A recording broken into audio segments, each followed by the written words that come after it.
அந்த ஜனநாயகம் நீங்க தடுக்க முடியும். இந்த ஜனநாயகத்தை யாராலையும் தடுக்க முடியாது. ஆட்சியில் பங்கு, அதிகாரத்தில் பங்கு, அதிக இடங்களில் போட்டி, இந்த புதிய இந்த சூழ்நிலை வருவதற்காகத்தான் நாங்க இந்த பொங்கல் ஜனநாயக பொங்கல் வச்சோம். இன்றைக்கு கூட ஒரு திரைப்படம் வந்திருக்கு. அந்த திரைப்படத்தை தயாரிப்பது தமிழகத்தினுடைய ஆளுங்கட்சி. எனக்கு ஹிந்தி தெரியாது, இருக்கிற பல பேருக்கு ஹிந்தி தெரிய வாய்ப்பு இல்லை. ஆனால் அந்த குடும்பத்தை சேர்ந்த ஒரு மேலவை பாராளுமன்ற உறுப்பினராக இருக்கிற ஒரு பெண்மணி அந்த குடும்பத்தை சேர்ந்தவர் இந்தியிலே படித்து பட்டம் பெற்றிருக்கிறாரா இல்லையா? ஆட்சியில் பங்கு, அதிகாரத்தில் பங்கு, அதிக இடங்களில் போட்டி, இந்த புதிய இந்த சூழ்நிலை வருவதற்காகத்தான் நாங்க இந்த பொங்கல் ஜனநாயக பொங்கல் வச்சோம். அந்த ஜனநாயகம் நீங்க தடுக்க முடியும்.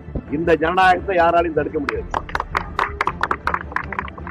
அதாவது இந்த ஊடகங்கள் வாயிலாக ஒன்றை நான் சொல்லிக் கொள்கிறேன். தமிழ்நாட்டில் ஒரு போலித்தனமான பாசிச எதிர்ப்பு இருக்கிறது என்பதற்கு இந்த நிகழ்ச்சியே ஒரு காரணம். பாசிசம் என்பது அடக்குமுறை சர்வாதிகாரத்துடைய ஒரு வேறொரு சொல். ஆனால் இந்த கூட்டம் நடத்துவதற்கே நீங்க எல்லாரும் நினைச்சிட்டு இருக்கீங்க போலீஸ்னா ரவுடிகள் அடக்கிறதுக்கு. போலீஸே ரவுடியா மாறி இருக்கு. இந்த கூட்டம் நடத்தக்கூடாது. இன்றைக்கு கூட ஒரு திரைப்படம் வந்திருக்கு. நான் திரைப்படத்தை சொல்வதற்கு காரணம் அந்த திரைப்படத்தை தயாரிப்பது தமிழகத்தினுடைய ஆளுங்கட்சி அந்த குடும்பம். அந்த படத்திலே இருக்கிற வசனத்தை பற்றி சொன்னார்கள். காங்கிரஸ் தான் இந்தியை திணித்ததா, இவர்கள் தான் எதிர்க்கிறார்களா? அந்த இந்திய எதிர்ப்பு என்பதை இந்த நேரத்திலே சொல்ல வேண்டிய கட்டாயம் இருக்கிறது. எனக்கு ஹிந்தி தெரியாது, இருக்கிற பல பேருக்கு ஹிந்தி தெரிய வாய்ப்பு இல்லை. ஆனால் அந்த குடும்பத்தை சேர்ந்த ஒரு மேலவை பாராளுமன்ற உறுப்பினராக இருக்கிற ஒரு பெண்மணி அந்த குடும்பத்தை சேர்ந்தவர் இந்தியிலே படித்து பட்டம் பெற்றிருக்கிறாரா இல்லையா? அந்த குடும்பத்தில் இருக்கிற ஒரு இளைஞர் மத்தியில் அமைச்சராக இருந்த போது அன்றைய முதலமைச்சரிடம் கேட்ட நேரத்தில் எப்படி இந்த இளைய வயதிலேயே அவன் சிறப்பாக பணியாற்றினான் கேட்ட போது அவனுக்கு ஆங்கிலத்தை விட இந்தி மிக நன்றாக தெரியும்.